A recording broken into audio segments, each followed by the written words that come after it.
আসসালামু আলাইকুম এভরিওয়ান। আজকে আমরা আলোচনা করব এসএসসি ফিজিক্সের দ্বিতীয় অধ্যায় গতি নিয়ে। তো গতি কাকে বলে? যদি কোনো বস্তু বা ব্যক্তি তার অবস্থানের পরিবর্তন করে তাহলেই তা গতিশীল। তার অবস্থাকে বলা হয় গতিশীল এবং সে যেটা করতেছে সেটাই গতি। সাপোজ ধরো কোনো একটা ব্যক্তি এ পজিশনে আছে এবং সে বি পজিশনে মুভ করলো, অর্থাৎ সে সময়ের সাথে সাথে তার অবস্থানের পরিবর্তন গতিশীল। এই পর্যায়ে সে গতিশীল ছিল, বি পয়েন্টে কিন্তু সে পরিবর্তন করতেছে না, সে স্থির হয়ে গেছে, অর্থাৎ সে স্থিতিশীল। সময়ের সাথে সাথে যদি কোনো কিছুর অবস্থানের পরিবর্তন না হয় তাহলেই তা স্থির বা তা স্থিতিশীল। যেমন এই ব্যক্তিটি এই পজিশনে আছে কিন্তু সে তার পরিবর্তন করতেছে না অবস্থানের, অর্থাৎ সে স্থির। ওকে, প্রসঙ্গবিন্দু। প্রসঙ্গবিন্দু কাকে বলে? ধরো তুমি তোমার বাসার বাইরে আসো এবং কেউ তোমাকে জিজ্ঞাসা করলো যে তোমার স্কুল কোথায়। তুমি বলবা আমার স্কুল এখান থেকে 8 মিটার দূরে, পূর্বে বা পশ্চিমে। আবার তুমি এভাবে বলতে পারো যে আমার স্কুল আমার বাসা থেকে 18 মিটার দূরে। অথবা তুমি এভাবে বলতে পারো আমার স্কুল বাজার থেকে 50 মিটার দূরে বা 60 মিটার দূরে। অর্থাৎ তুমি যে কোনো একটা স্থির বিন্দু সাপেক্ষে যার সাপেক্ষে তুমি তোমার স্কুলের অবস্থান বলতে পারো। এখানে তুমি তোমার অবস্থান বা তোমার বাসার অবস্থান দুটোই কিন্তু প্রসঙ্গবিন্দু, যার সাপেক্ষে তুমি তোমার স্কুলের অবস্থান বললা। অর্থাৎ যদি কোনো কিছুর সাপেক্ষে, কোনো বিন্দু সাপেক্ষে বা কোনো বস্তু সাপেক্ষে, অর্থাৎ বস্তুটাই আমরা বিন্দু হিসেবে কল্পনা করি, কোনো বিন্দু সাপেক্ষে যদি তুমি কোনো একটা বস্তুর অবস্থান বলে দিতে পারো তাহলেই সেটা প্রসঙ্গবিন্দু হবে। বস্তুটা নয়, যার সাপেক্ষে বললা সেটাই প্রসঙ্গবিন্দু। যেমন তোমার স্কুল প্রসঙ্গবিন্দু হয়েছিল এই সাপেক্ষে, তোমার অবস্থান প্রসঙ্গবিন্দু হয়েছিল। ওকে, তো আমাদের মধ্যে বিভিন্ন ধরনের গতি আছে। কি ধরনের গতি আছে একটু দেখি। সরলরৈখিক গতি বা লিনিয়ার মোশন। লিনিয়ার মোশন কাকে বলে? যদি কোনো বস্তু সরলরেখায় চলে তবে তার গতিকে সরলরৈখিক গতি বলে। দেখো, ব্যক্তিটা একটা অবস্থান থেকে আরেকটা অবস্থানে সরে গেছে একটা সরল রেখায়। পুরোপুরি সরল রেখা হয় নাই আমার দাগটা, বাট ধরে নাও সরল রেখা, ঠিক আছে? সরল রেখায় সে তার অবস্থানের পরিবর্তন করেছে, অর্থাৎ পুরোপুরি সরল রেখায় গেছে। সে যে গতিশীল ছিল সরল রেখায়, সে এইভাবে যায় নাই, এইভাবে যায় নাই, সে সরল রেখায় গেছে, অর্থাৎ তার গতিটি সরলরৈখিক গতি।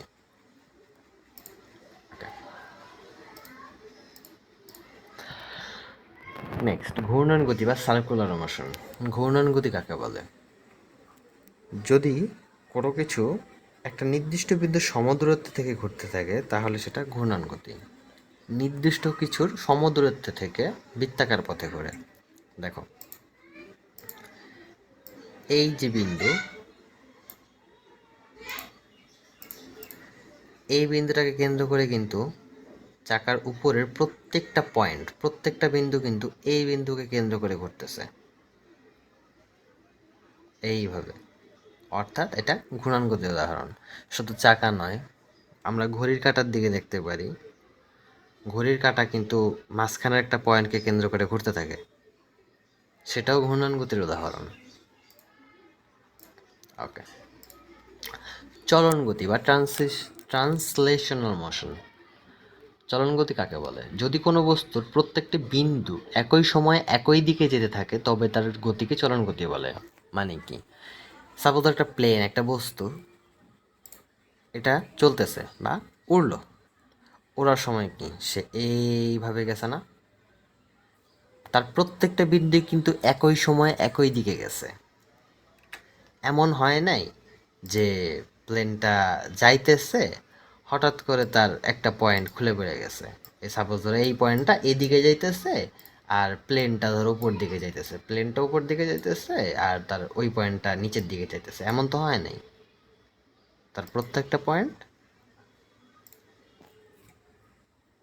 সময়ের সাথে সাথে একই দিকে যেতেছিল, অর্থাৎ তার গতিটা ছিল চলন গতি।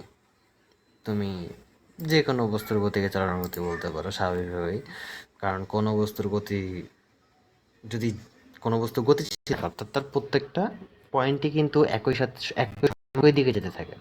ওকে, তো এটা একটা উদাহরণ ছিল জাস্ট। ওকে, নেক্সট।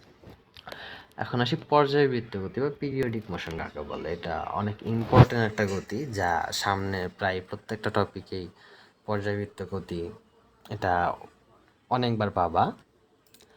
যদি কোনো বস্তু কোনো নির্দিষ্ট বিন্দুকে কেন্দ্র করে একটি নির্দিষ্ট সময় পর পর একইভাবে একই দিককে অতিক্রম করতে থাকে, তবে তার গতিকে পর্যায়বৃত্ত গতি বলে। মানে কি?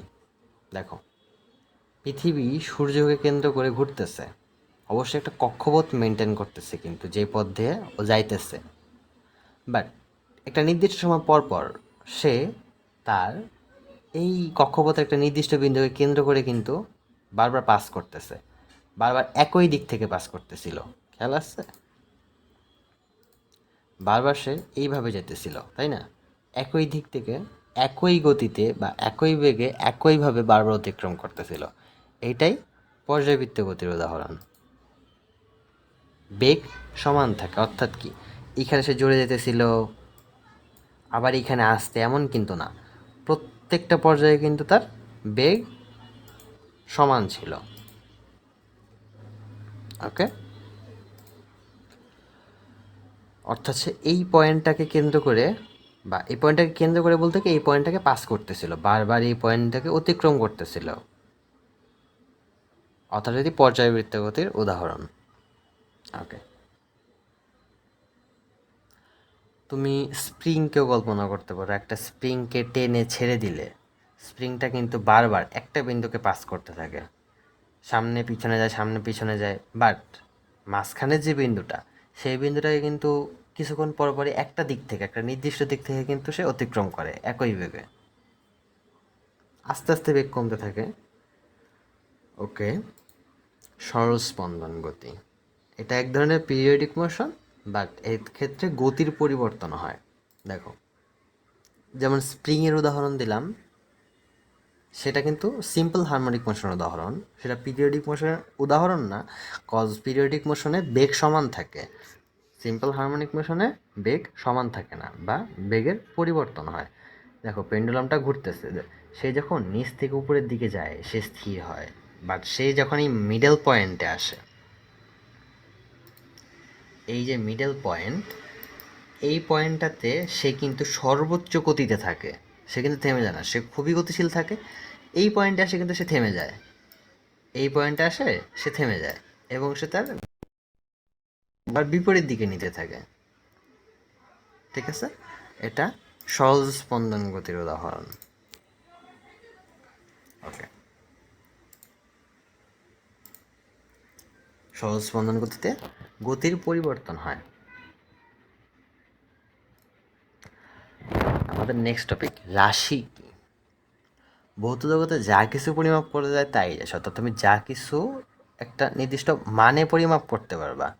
সাপোজ ধরো তুমি বাজারে গেছো, তুমি বাজারে যেয়ে বলতে পারো বা দোকানদারকে বলতে পারো যে 1 কেজি চাল দেন, 2 কেজি ডাল দেন। এখানে 1 কেজি বা 2 কেজি একটা পরিমাণ, তুমি কোন একটা বস্তুর ওজন পরিমাপ করলা। তুমি বলতে পারো এখান থেকে 10 মিটার সামনে যাও, 10 মিটার একটা দৈর্ঘ্য, তুমি জিনিসটা পরিমাপ করতে পারো যে হ্যাঁ একটা পরিমাণ আছে। বাট তুমি যখন রাগ করো বা কষ্ট পাও তখন কি সেটা পরিমাপ করতে পারো যে হ্যাঁ আমি আজকে 1 কেজি কষ্ট পেয়েছি বা হ্যাঁ আমি আজকে 2 মিটার খুশি হয়েছি? এমন কিন্তু না জিনিসটা। ঠিক আছে, যে তুমি তোমার রাগ দুঃখ কষ্ট এইসব কিন্তু পরিমাপ করতে পারো না, এসব পরিমাপযোগ্য না। বাট যেটাই পরিমাপ করা যায় সেটা রাশি। তুমি কোনো কিছু ওজন পরিমাপ করতে পারো, দৈর্ঘ্য পরিমাপ করতে পারো, তুমি পরিমাপ করতে পারো যে এখন কয়টা বাজে, তুমি সময়ের পরিমাপ করতে পারো। ওকে, তুমি কোনো কিছুর বল পরিমাপ করতে পারো। এছাড়া বিভিন্ন কিছু পরিমাপ করা যায় এবং যেটাই পরিমাপ করা যায় সেটাই রাশি। ভৌত জগতে যা কিছু পরিমাপ করা যায়। ভৌত জগৎ বলতে কি? ভৌত জগৎ হলো এই যে পদার্থের যে জগৎটা, কাল্পনিক জগৎ না। তুমি কল্পনা জগতে কিছু পরিমাপ করতে পারবে না। ভৌত জগতে যা কিছু পরিমাপ করা যায় তাই রাশি। আর রাশির উদাহরণ কি কি আছে? ভর, ওজন, দৈর্ঘ্য, সময়, এক্সাম্পল তো দিলামই। ওকে, নেক্সট টপিক। ওকে ওকে রাশি রাশি আমরা যেটা পরিমাপ করতে পারি সেটা দুই ধরনের হয়ে থাকে নর্মালি, স্কেলার রাশি, ভেক্টর রাশি।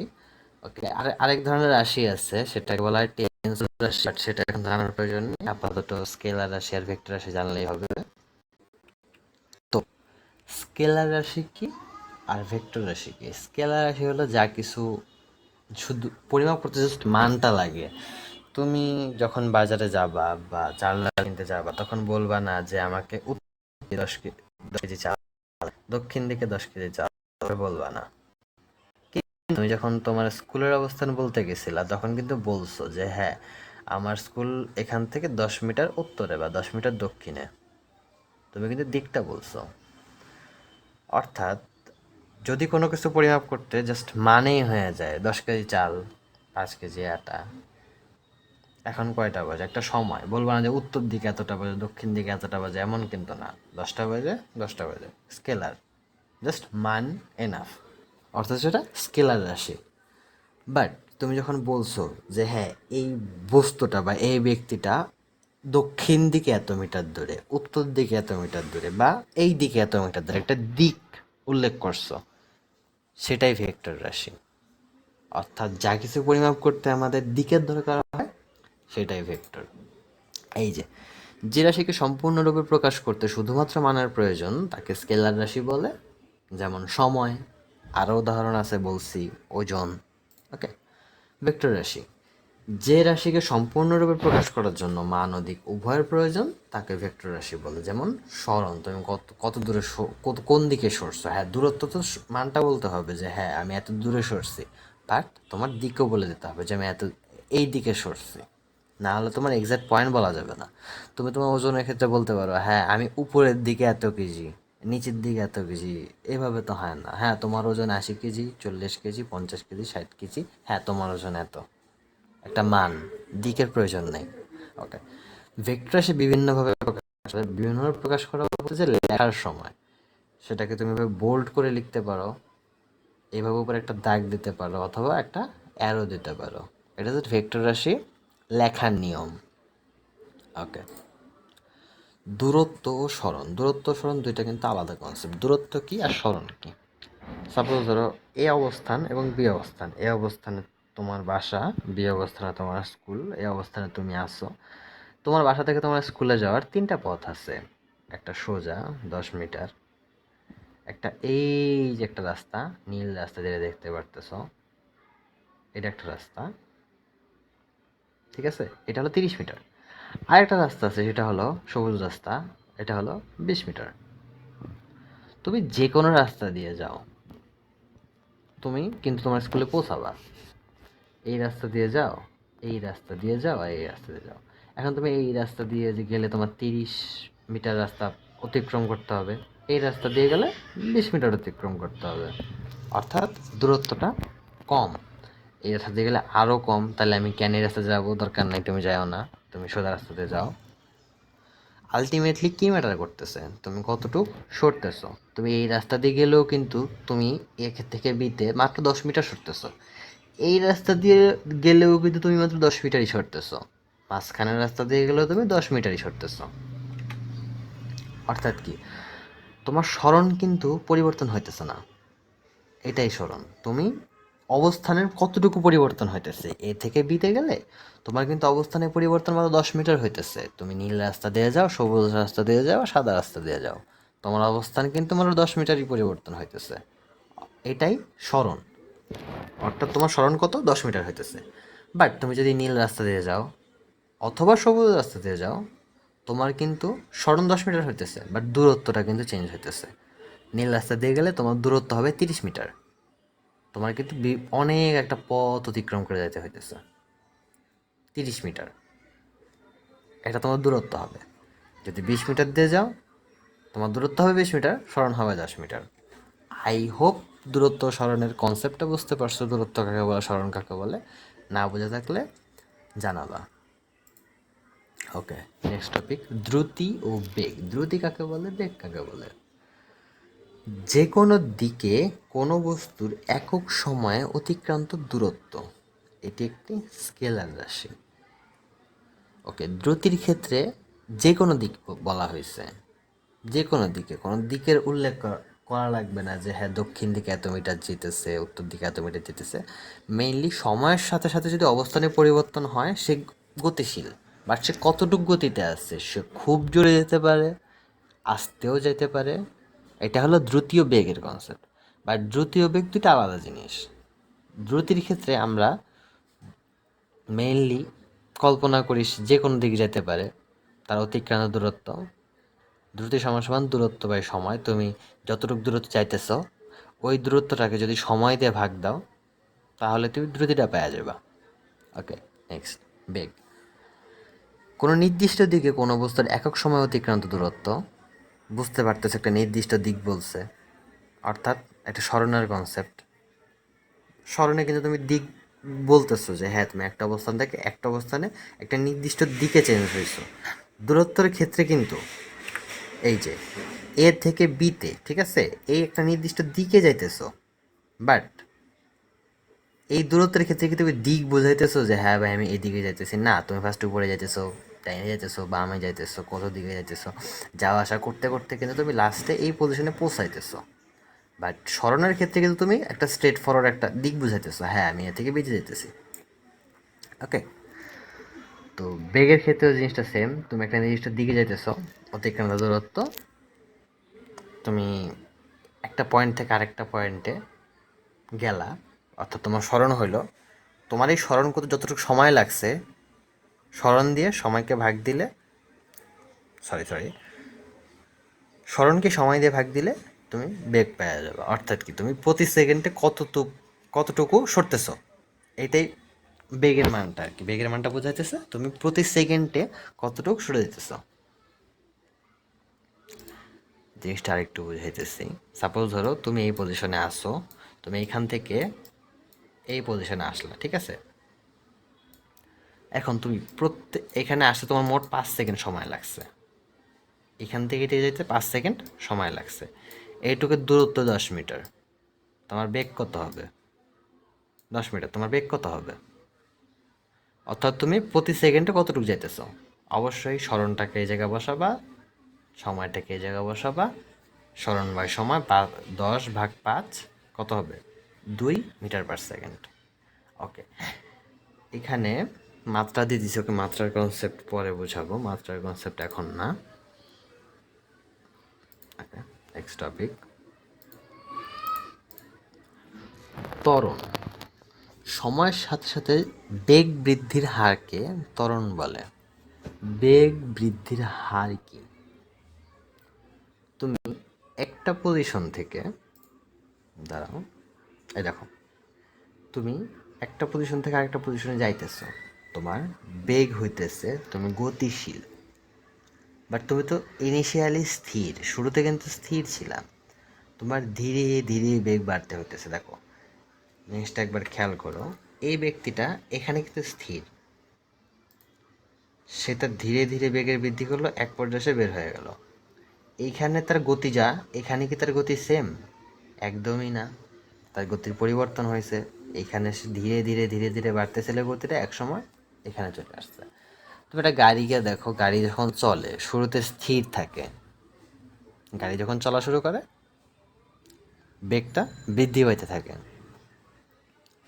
প্রথমে 10 মিটার/সেকেন্ড, মানে ধীরে ধীরে বেগটা কিন্তু বৃদ্ধি পাইতে থাকে। বুঝতে পারতেছ আশা করি, যে গাড়িটা প্রথমে স্থির থাকে, তারপরে আস্তে আস্তে চলে, তারপরে আরেকটু জোরে চলে, আরেকটু জোরে চলে, এইভাবে যে বেগের বৃদ্ধিটা হইতেছে এর হারকে ত্বরণ বলে। অর্থাৎ তুমি বেগকে সময় দিয়ে ভাগ করলে প্রতি সেকেন্ডে কতটুকু বেগ বৃদ্ধি পাইতেছে এর হারকে ত্বরণ বলে। তোমার ইমাজিনেশন পাওয়ারটা বাড়াইতে হবে। যতক্ষণ না পর্যন্ত তুমি জিনিসটাকে ইমাজিন করতে পারতেছো ততক্ষণ পর্যন্ত বুঝতে পারবা না। আই হোপ জিনিসটা বুঝতে পারছো যে এখান থেকে এই ব্যক্তিটা, সে প্রথমে ধীরে ধীরে আগাইতেছিল, দেন একটা সময় তার গতি খুব জোরে বেড়ে গেছে। অর্থাৎ কি সে তার বেগটা ধীরে ধীরে বৃদ্ধি করতেছিল, সে সময়ের সাথে অবস্থানে পরিবর্তন করতেছিল যার জন্য বেগ হয়েছে। বাট সে তার বেগও বৃদ্ধি করতেছিল। প্রথমে 1 সেকেন্ডে 2 মিটার গেছে, সে তার পরের সেকেন্ডে 4 মিটারে গেছে, তারপরে সেকেন্ড এসে 6 মিটারে গেছে, অর্থাৎ সে সময়ের সাথে সাথে আরও 2 মিটার করে কিন্তু সরণ বাড়াইতেছে, অর্থাৎ সে তার বেগেরও বৃদ্ধি করতেছে। এমন যদি হইতো যে সে প্রথম মিনিটেও 2 মিটার গেছে, তারপরে মিনিটে 2 মিটার গেছে, অর্থাৎ কি সে সমান বেগে আগাইতেছে বা সমবেগে আগাইতেছে। ত্বরণ হলে সে তার প্রত্যেকটা সেকেন্ডে তার বেগের বৃদ্ধি করতেছিল। আশা করি বুঝতে পারছো। তো ত্বরণের সূত্রটা হলো, ইনিশিয়ালি এ দিয়ে আমরা ত্বরণকে প্রকাশ করি, শেষ বেগ অর্থাৎ এই যে কর্নারে এই লোকটার যে বেগ ছিল বিয়োগ আদি বেগ, ইনিশিয়ালিও স্থির ছিল অর্থাৎ বেগ হবে 0 ভাগ টি। ধরো ব্যক্তিটার এইখান থেকে এই শেষ পর্যন্ত যাইতে সময় লাগছে 5 সেকেন্ড, টি এ 5 সেকেন্ড বসায় দিবা, ভি অর্থাৎ এই শেষ বেগ, এই শেষ মুহূর্তেও যে বেগটা ছিল আমরা এই পয়েন্টে, এই যে একটা কর্নারের যে পয়েন্ট, এই পয়েন্টটার সাপেক্ষে বলতে দিতেছে এইখানে ওর বেগটা কত ছিল, এইখানের শেষ বেগ অবশ্যই যদি পরিমাপ করতে পারি, ধরে নিলাম যে 5 মিটার/সেকেন্ড ছিল। এইখানে বেগটা এখানে বসাবা, এখানে ইনিশিয়াল যে স্থির বেগ ছিল ইউ 0 বিয়োগ করে ত্বরণের মানটা পেয়ে যাবা। মন্দন, সময়ের সাথে সাথে যদি বেগ হ্রাস পায় তাকে মন্দন বলে। মন্দন হচ্ছে ঋণাত্মক ত্বরণ। ওইখানে যেমন বেগের বৃদ্ধি পাইতেছিল সময়ের সাথে সাথে, ঠিক আছে, এইখানে বেগটা কমবে, অর্থাৎ ওইখানে স্থির অবস্থান বা একেবারে শেষ পর্যন্ত সে তার গতির বৃদ্ধি করছে। এখন এইখানে সে তার গতিটা কমায় ফেলবে। দেখো না, একটা গাড়ি চলতেছে চলতেছে খুবই গতি চলতেছে, সে কি হঠাৎ করে থেমে যায়?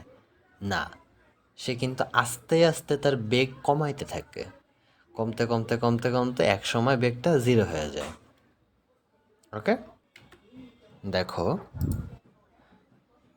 লোকটা এখানে কিন্তু খুব গতিশীল ছিল, এই যে পয়েন্টে খুবই গতিশীল ছিল, বাট একটা সময় কিন্তু সে তার বেগ আস্তে আস্তে কমাইছে, কমাইতে কমাইতে কমাইতে কমাইতে এক পর্যায়ে তার বেগ 0 হয়ে গেছে, অর্থাৎ তার ত্বরণটা হয়েছে ঋণাত্মক বা বিপরীত দিকে, বেগটা হ্রাস পাইছে, বাড়ে নাই, কিন্তু আস্তে আস্তে বেগ কমতে কমতে কমতে কমতে সেইখানে বেগটা হয়ে গেছে 0,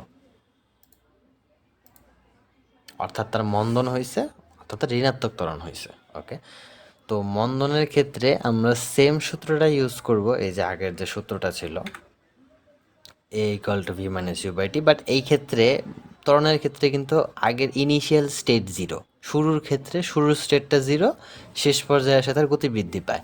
মন্দনের ক্ষেত্রে কিন্তু ইনিশিয়াল স্টেটটাই গতিশীল, তুমি গতিশীল থেকে থামতেছো, তো ইনিশিয়াল স্টেট শেষ বেগ কিন্তু হবে 0, কজ শেষ বেগ কিন্তু তুমি শেষে কিন্তু থেমে যেতেছো। মন্দনের ক্ষেত্রে কিন্তু শেষ বেগটা হবে 0, আর আদি বেগটা হবে, আদি বেগ একটা মান থাকবে, গতিশীল থাকতেছো তখন। তার মানে কি হবে তখন, আদি বেগটার একটা মাইনাস থেকে যেতেছে না, অর্থাৎ কি -u/t, -u/t এর মান অর্থাৎ কি -a হয়ে যাবে, তার মানে ত্বরণের মানটা, অর্থাৎ কি সেটা ঋণাত্মক ত্বরণ হয়ে যাবে মন্দনটা। ওকে, বুঝতে পারতেছো, মন্দনটা এইখান থেকে গতিশীল হয়ে ব্যক্তিটা এইখানে 0 হয়ে যাইতেছে, অর্থাৎ তার মন্দন হইতেছে। বিভিন্ন ধরনের গতির সমীকরণ আছে যেটা গতির বিভিন্ন স্টেট বোঝাইতে কাজে লাগে। যেমন যদি কোনো বস্তুটা সমবেগে থাকে বা কোনো বস্তু যদি বেগ সমান থাকে, অর্থাৎ তুমি হাঁটতেছো, তুমি কখনো হাঁটার গতি বাড়াইতেছো কমাইতেছো, সাপোজ ধরো তুমি গতি বাড়াইলাও না কমাইলাও না, তুমি যেমনি হাঁটতেছো নর্মালি হাঁটতেছো হাঁটতেছো হাঁটতেছো, আর তোমার বেগটা একটা কমন পয়েন্টে আটকে আছে। সাপোজ ধরো তুমি 1 সেকেন্ডে 5 মিটার যাইতেছো, অবশ্য 1 সেকেন্ডে 5 মিটার যাওয়া এটা বাস্তবে সম্ভব না, মানে 1 সেকেন্ডে 5 মিটার, 5 মিটার কিন্তু অনেক দূর, মানে মোটামুটি ভালোই দূরত্ব, 1 সেকেন্ডে যাওয়া মেবি পসিবল না, ধরে নাও 1 সেকেন্ডে 5 মিটার যাইতেছে, আমরা 2 ধরতে পারি, 5 ধরলাম। ওকে, 1 সেকেন্ডে 5 মিটার যাইতেছ, তুমি 10 সেকেন্ড ধরে হাঁটতেছ, তুমি কতটুকু দূরত্ব অতিক্রম করবা, এই যে এস দূরত্ব বা সরণ, কতটুকু অতিক্রম করবা? 5 মিটার/সেকেন্ড, এটা হবে তোমার বেগ। 1 সেকেন্ডে তুমি কতটুকু যাইতেছ, এটা কিন্তু বেগ। 1 সেকেন্ডে তুমি কতটুকু অবস্থানে পরিবর্তন করতেছো, এটা কিন্তু বেগ। সো 1 সেকেন্ডে তুমি 5 মিটার যাইতেছো, অর্থাৎ তোমার বেগ 5 মিটার/সেকেন্ড। তুমি মোট 10 সেকেন্ড ধরে হাঁটতেছো, তার মানে কি 1 সেকেন্ডে 5 মিটার গেলে 10 সেকেন্ডে যাবো 50 মিটার। এই 50 মিটারটা কি হবে? এই 50 মিটারটা হবে তোমার সরণ। তুমি 10 সেকেন্ড পরে কতটুকু সরলা? 50 মিটার। হ্যাঁ, মিটারে কিন্তু লিখতে হবে, না লিখলে কিন্তু এক্সামের খাতায় শেষ। তো যদি আমরা বোর্ড পরীক্ষার কথা বলি তাহলে কিন্তু বেশি হার্ড জিনিস আসে না, কঠিন জিনিস আসে না। এই যে এখানে যে সূত্রগুলো আছে, এই এসি সব সমবেগের সূত্র, তারপরে সমত্বরণের সূত্র, এইসব বেশি না, প্র্যাকটিস করতে করতে হয়ে যাবে। এইসব একবার হয়ে গেলে বোর্ড পরীক্ষায় আর মানে আটকাবা না, ঠিক আছে? বাট বর্তমানে যা দেখলাম গ্রাফ আসে কিছু, গ্রাফের টপিক পরে শেখাবো। বাট এই সূত্রগুলো হলো বেসিক সূত্র, এই বেসিক সূত্রগুলো গতির ক্ষেত্রে দরকার হয়। মানে প্রত্যেকটা কাজ, তুমি সামনে যখন গতির যে কোনো কাজ করতেছো এইসব বেসিক সূত্র দরকার হবে। ওকে, দেন হচ্ছে সমত্বরণের সূত্র। সমবেগের কনসেপ্ট তো বললামই যে তুমি গতি সমান রাখো, সবসময় সমান থাকে। বাট সমত্বরণের ক্ষেত্রে কী হয়, সে ধীরে ধীরে কিন্তু গতি বাড়ায়। ফার্স্টে আস্তে হাঁটতেছে, আস্তে যাইতেছে, ধীরে ধীরে ধীরে ধীরে সে তার গতি বাড়াইতেছে, অর্থাৎ এক পর্যায়ে যে খুব গতিতে যাইতেছে। ওকে, তো এই হবে তার গতির পরিবর্তন বা ত্বরণ। ভি, এই যেখানে লেখা আছে, এই ত্বরণ হবে ভি শেষ বেগ, ইউ আদি বেগ, টি সময়, এস সরণ। এই সূত্রগুলো তুমি তোমার বইও পাবা, অথবা এই স্লাইড থেকে তুমি লিখে নিতে পারো। ওকে, কীভাবে এই সূত্রটা কাজে লাগাবা বা কীভাবে ব্যবহার করবা, আই হোপ তোমরা জানো। অর আমরা যে প্র্যাকটিস ক্লাসগুলো নিব এক্সাম্পলের, সেখানে থাকলে দেখতে পারবা যে আসলে কিভাবে ম্যাথগুলো করতে হয়।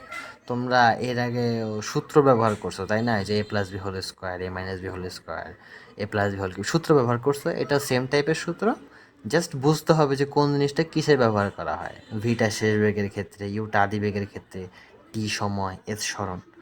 আমি একটা জিনিস দেখাই দিতেছি। ওকে,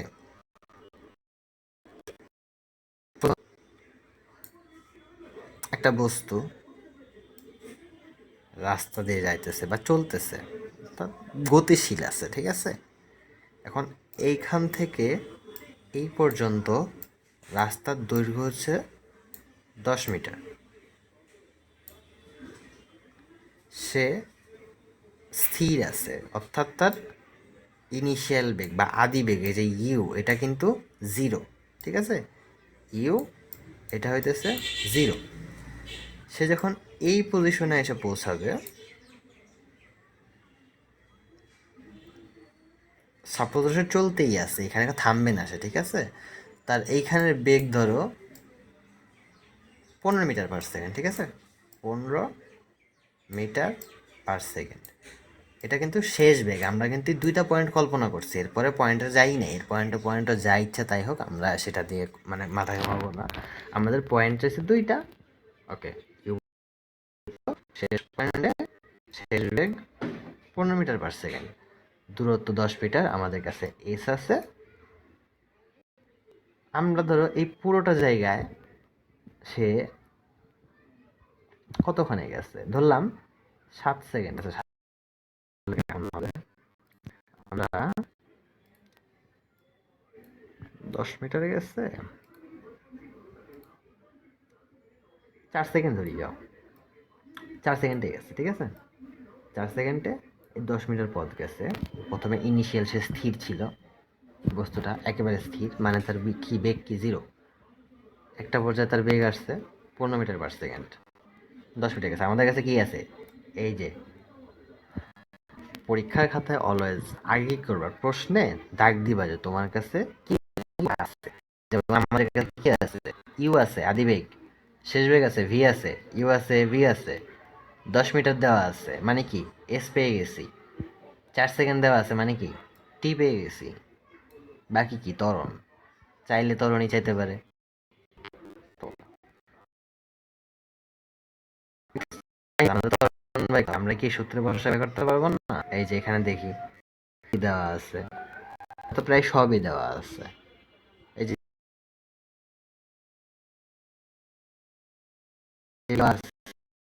আবার এস দেওয়া আছে, যে এস দেওয়া আছে, ইউ সি দেওয়া আছে, এ বের করে, আবার টি দেওয়া আছে, ইউ দেওয়া আছে।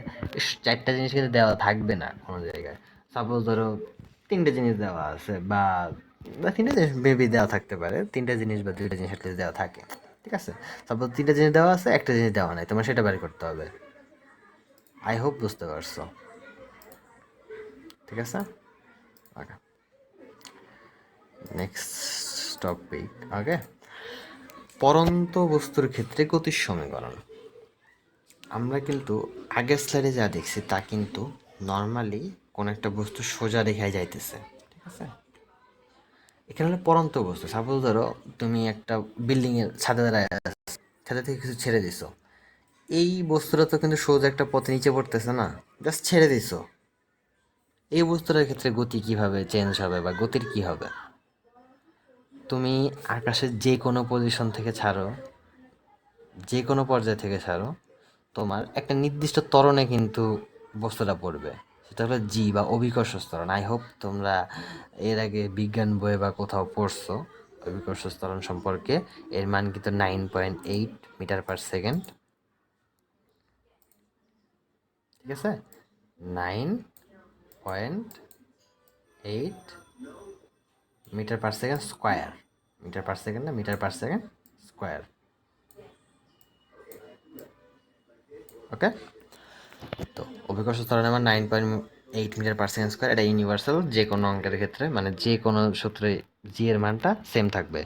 আবার অনেক সময় প্রশ্নে বলে দেয়, অনেক সময় প্রশ্নে সহজ করার জন্য 9.8টাকে 10 ধরে দেয়, অথবা অনেক জায়গায় বলা থাকে 9.6, সেটা ভেরি করে। আবার প্রশ্ন আই হোপ দেওয়া থাকবে না, ইউজুয়ালি 9.8 ইউজ করে। ওকে, ওকে, সেম সূত্র, জাস্ট জাস্ট খেয়াল করো সমতরণের সূত্র। এই যে সমতরণের সূত্রগুলা, এই সমতরণের যে সূত্রগুলা আর পরন্ত বস্তুর ক্ষেত্রে সূত্রগুলা সেম, একদম সেম। জাস্ট কি চেঞ্জ হয়েছে, এখানে এস বা দূরত্ব আছে, একটা পর্যায় থেকে আরেকটা পর্যায়ে যাইতেছ। বাট উচ্চতার ক্ষেত্রে কিন্তু তুমি এভাবে হইতেছে না যে সরল রেখায় যাইতেছে। উচ্চতার ক্ষেত্রে কি হইতেছে, সেটা উপর থেকে একটা নির্দিষ্ট দূরত্বে পড়তেছে, হাইট, এই যে এইচ।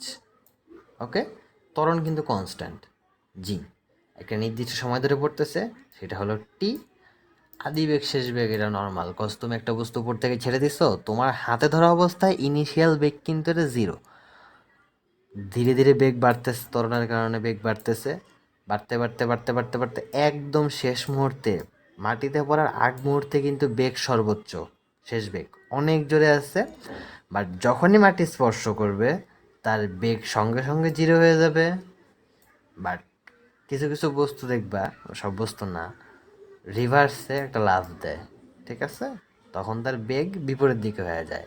বাট বিপরীত দিকে আসার জন্য তো একটা জিনিস লাগবে, যে এখানে বেগ হাই ভেলোসিটিতে আছে, ফার্স্ট দেন জিরো হইল, দেন রিভার্সে ভেলোসিটি দেখাইতেছে। ওকে, আশা করি জিনিসটা বুঝতে পারছো। এস এর ক্ষেত্রে জাস্ট এইচ ইউজ হয়েছে, আর এর ক্ষেত্রে জি, ওখানে এর মানটা ভেরি করবে আগের অঙ্কগুলোতে, যে এখানে এর মানটা বের করে নিতে হবে বা দেওয়া থাকবে। এইখানে জি এর মানটা কনস্ট্যান্ট 9.8, আর বাকি মান তো দেওয়াই থাকবে। আগে পরন্ত বস্তুর সমীকরণ গেল। ওকে, এখন আমরা দেখি নেক্সট টপিক, নিক্ষিপ্ত বস্তুর ক্ষেত্রে গতির সমীকরণ। নিক্ষিপ্ত বস্তু কাকে বলে? আমি কিছুক্ষণ আগে বলছি ছাদ থেকে তুমি একটা বস্তু ছেড়ে দিছো, বা একটা উচ্চতা থেকে একটা বস্তু ছেড়ে দিছো।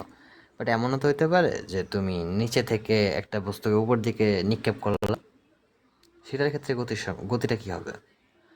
যখন তুমি উপর থেকে কোনো বস্তু ছাড়তেছো, দেখবা বস্তুটা ধীরে ধীরে কিন্তু গতি বাড়াইতেছে, একটা পর্যায়ে খুব গতিতে নিচে পড়তেছে। বাট নিক্ষিপ্ত বস্তুর ক্ষেত্রে যেটা হবে, বস্তুটার গতি ইনিশিয়ালি কিন্তু তুমি একটা খুবই গতিতে ছাড়তেছো, যত আস্তে ছাড়বা তত কম উচ্চতায় উঠবে। খুবই গতিতে ছাড়বা, উঠতে উঠতে উঠতে উঠতে উঠতে উঠতে এক সময় তার গতি জিরো হয়ে যাবে, দেন সেটা রিভার্সে একটা গতিশীল হয়ে নিচের দিকে পড়তে থাকবে। তো নিচের দিকে পড়ার কনসেপ্টটা তো পরন্ত বস্তু সূত্রের ক্ষেত্রে। নিক্ষিপ্ত বস্তু, এই যে নিক্ষিপ্ত যে পয়েন্ট, এই পয়েন্টটার কাহিনী কি? নিক্ষিপ্ত পয়েন্টে একটা নির্দিষ্ট উচ্চতা পর্যন্ত উঠবে, এইচ, অ্যান্ড অভিকর্ষ ত্বরণ always the same, 9.8 metre per second square.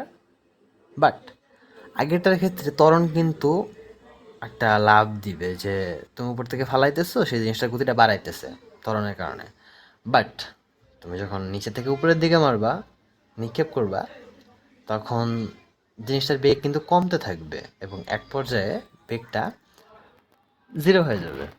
So এখানে জিটা কিন্তু নেগেটিভলি কাজ করতেছে, পুরো জিনিসটার গতি কিন্তু কমাই যেতেছে। দেখছো, সেম গতির সমীকরণ, এস এর জায়গায় এইচ, এর জায়গায় জি, জি এর মান সেম। অ্যান্ড পরন্ত বস্তুর ক্ষেত্রে যেহেতু সেটা লাভজনকভাবে কাজ করতেছে, সো সেটা প্লাস। অ্যান্ড নিক্ষিপ্ত বস্তুর ক্ষেত্রে যেহেতু গতি কমাইতেছে, সেহেতু আমরা জাস্ট প্লাসের জায়গায় মাইনাস ইউজ করব। এই যে মাইনাস ইউজ করতেছি প্লাসের জায়গায় জি এর কারণে, যেখানে জি তার আগে জাস্ট মাইনাসটা ইউজ করতেছি, এটাই। আর সূত্র প্রসারণের নিয়ম তো সেম, বলে দিলাম। ওকে, আমার মনে হয় আরেকটা জিনিস দেখানো হয় নাই। কোনো একটা বস্তু নির্দিষ্ট বেগে নিক্ষেপ করলে সেটা সর্বোচ্চ কত উচ্চতায় উঠতে পারে, এবং সে এই পুরোটা ঘুরে একবার যখন ব্যাক আসবে তখন তার কত সময় লাগবে। আমরা যদি পুরোটা সময় নির্ণয় করতে পারি, তাহলে আমরা এই সর্বোচ্চ উচ্চতায় উঠতে যে সময়টা সেটা নির্ণয় করতে পারবো, কারণ উঠতে যে পরিমাণ সময় লাগে নামতেও কিন্তু সেম সেম পরিমাণ সময় লাগে। ঠিক আছে? তো আমরা যদি শুধু পুরোটার সময় নির্ণয় করতে পারি, তবে আমরা জাস্ট অর্ধেকের সময়টাও নির্ণয় করতে পারবো। তো এই জন্য কী সূত্র আছে, আমার মনে হয় না তোমাদের বই সূত্র আছে, বাট তাও দিয়ে দিতেছি। ওকে, সূত্রটা হলো এইচ ইকুয়ালস টু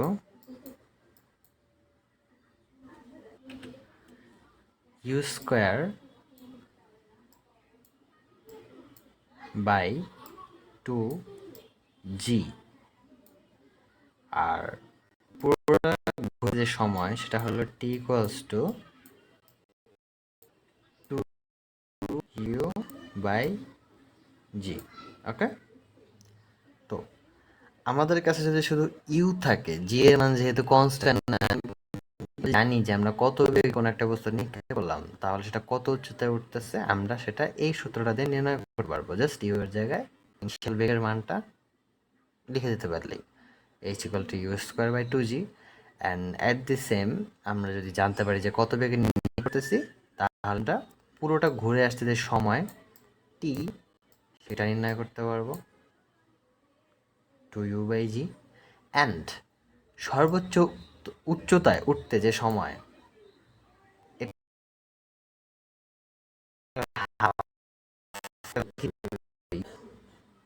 কেটে থাকবে U by g.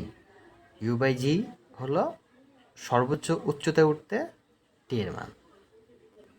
Okay, I don't think আর কিছু দরকার হবে তোমাদের।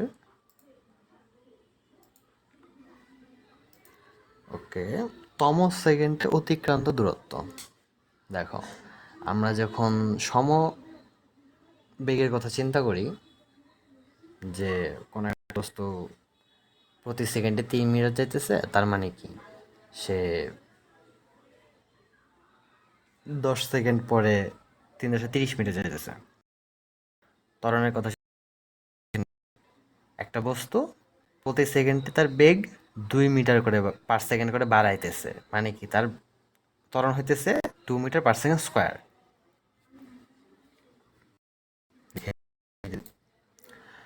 কোনো একটা বস্তু সাপোজ ধরো 1 সেকেন্ডে যেতেছে 2 মিটার, 2 সেকেন্ডও সে 2 মিটার যাইতেছে, 3 সেকেন্ডও সে 2 মিটারই যাইতেছে। 3 সেকেন্ড পর সে 3 × 2 = 6 মিটার গেল মোট। ওকে, অ্যাট দি সেম টাইম কোনো একটা বস্তু প্রথমে গেল 2 মিটার, তারপরে গেল 4 মিটার, অর্থাৎ সে কি 2 মিটার এক্সট্রা গেছে না, 2 + 2, এইখানে গেছে 6 মিটার, আগের 4 মানে আগের মতো করে 4 মিটার গেছে, তারপরে আরও 2 মিটার বেশি গেছে, 6 মিটার। এভাবে সে তার বেগ কিন্তু প্রতি সেকেন্ডে এই যে 2 মিটার/সেকেন্ড করে কিন্তু বাড়াইতেছে, প্রতি সেকেন্ডে বেগ। এটা হইতেছে ত্বরণ। এখন আমরা বলতে পারবো সে 1 সেকেন্ড, 2 সেকেন্ড, 3 সেকেন্ড পরে সে মোট কত মিটার গেছে। প্রথমে 2 গেছে, 4 গেছে, 6 গেছে, 4 6 10, 2 12, সে মোট 12 মিটার গেছে 3 সেকেন্ডে। যদি বলি সে তৃতীয় সেকেন্ডে কয় মিটার গেছে, এটা 1 সেকেন্ডে গেছে, দ্বিতীয় সেকেন্ডে গেছে, 3 সেকেন্ডে, মোট 3 সেকেন্ডে গেছে হলো 12 মিটার। কিন্তু যদি বলি সে তম সেকেন্ড, জাস্ট থার্ড সেকেন্ডে কত মিটার গেছে, কত মিটার গেছে, 6 মিটার। আমরা গ্রাফ দিয়ে বা ডায়াগ্রাম এঁকে করছি, বুঝতে পারতেছে এটা 6 মিটার গেছে। যখন সময় দেয়া থাকবে তৃতীয় সেকেন্ডে, থার্ড সেকেন্ডে, যদি বলি কিভাবে বের, এই সূত্রটা ইউজ করবা।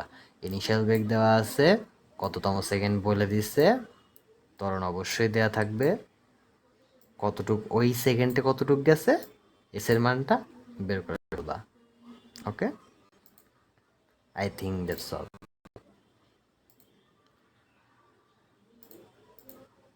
Okay, and that's the end of this slide. So, best of luck.